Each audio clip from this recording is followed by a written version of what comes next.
بسم اللہ الرحمن الرحیم. ناظرین، ویلاگ نمبر 78 اور آج کی یہ تیسری قسط ہے اور صفحہ نمبر ہے 88 جو ہم آپ کے سامنے رکھنے کو جا رہے ہیں. پیج نمبر 88، ویلاگ نمبر 78 اور آج کی تیسری قسط. کتاب کا نام ہے قصص الانبیاء اور قصہ چل رہا ہے تعمیر کعبہ حضرت ابراہیم علیہ السلام. یہ واقعہ چل رہا ہے. ناظرین، اس کتاب کا نام ہے قصص الانبیاء. رائٹر ہیں اس کتاب کی حضرت مولانا عبد المنان صاحب. ناظرین، اس کتاب میں قرآن و سنت کی روشنی میں، قرآن و حدیث کی روشنی میں قصے اور واقعات بیان کیے گئے ہیں حضور اکرم صلی اللہ علیہ وسلم سے لے کر حضرت آدم علیہ السلام تک. ناظرین، ہم آپ کے سامنے روزانہ کی بنیاد پر ایک دو قصے رکھنے کی کوشش کریں گے. ویلاگ نمبر 78 تیسری قسط ہے اور پیج ہے 88 اور تعمیر کعبہ حضرت ابراہیم علیہ السلام یہ چل رہا ہے. نحمدہ ونصلی علی رسولہ الکریم بسم اللہ الرحمن الرحیم. تر آنکھیں تو ہو جاتی ہیں پر کیا لذت اس رونے میں، جب خون جگر کی آمیزش سے یہ اشک پیازی بن نہ سکا. اقبال بڑا اپدیشک ہے، من باتوں میں منہ لیتا ہے، گفتار کا غازی تو بنا کردار کا غازی بن نہ سکا.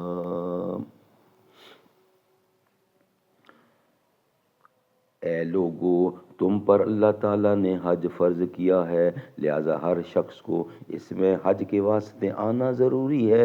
چنانچہ جس کی قسمت میں حج تھا اور جن کی قسمت میں حج تھا، ایک بار یا دو بار یا زیادہ اپنی شوق سے باپ کی پشت اور ماں کے رحم میں لبیک کہا. حضرت نے کسی کو نہ دیکھا اور چاروں طرف سے آواز آئی، لبیک اللہم لبیک لا شریک لک لبیک ان الحمد والنعمت لک والملک لا شریک لک یا سیدی و مولائی. جب حضرت ابراہیم علیہ السلام نے مکے کے میدان میں چاروں طرف نظر کی، دیکھا کہ نہ پانی ہے، نہ گھاس ہے اور نہ زراعت، غرض یہ کہ کچھ بھی نہ تھا. تو یہ دیکھ کر حضرت ابراہیم علیہ السلام نے بارگاہ خداوندی میں درخواست کی. قولہ تعالی ربنا انی اسکنت من ذریتی بواد غیر ذی زرع عند بیتک المحرم ربنا لیقیموا الصلاة فاجعل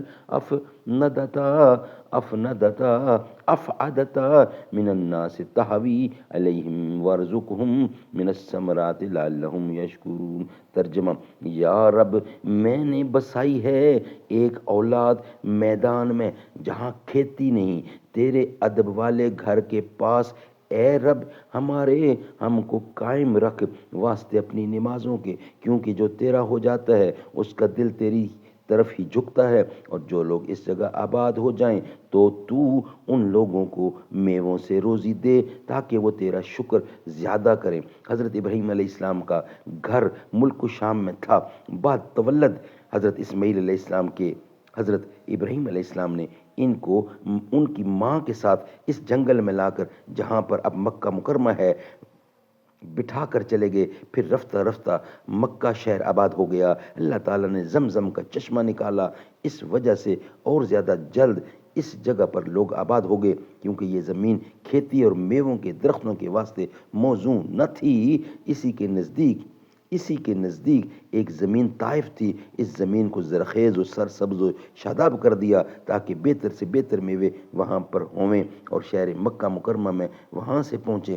بعد اس کے خدا کے حکم سے حضرت جبرائیل علیہ السلام نے 36 کوس تک زمین مکے کی، جو کہ سنگریزے سے بھری تھی، اسے کھود کر ملک شام لے جا کر رکھ دی، اور اس کے عوض میں دریائے نیل کی زمین مکے میں لا کر رکھ دی. اور فرشتے سب اس زمین کے گرد کعبے کے سات دفعہ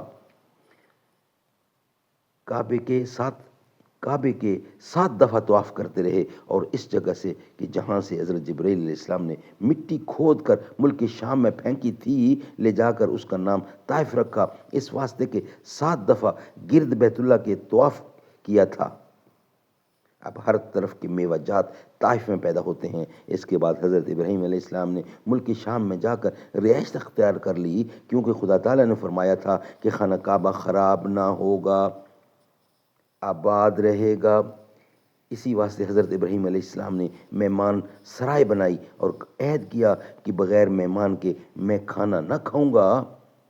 حضرت ابراہیم علیہ السلام ایک عرصہ مدت تک وہیں رہے، ایک عرصہ مزید تک وہاں رہے، وہاں عبادت کرتے رہے اور مسافروں کی مہمان نوازی، مہمان برداری کرتے رہے۔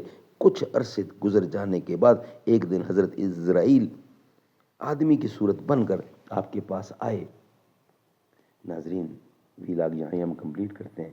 نیکسٹ ویلاگ میں بقیہ حصہ انشاءاللہ آپ کے سامنے رکھیں گے۔ یہ ویلاگ ہمارا یہاں ہی کمپلیٹ ہوا۔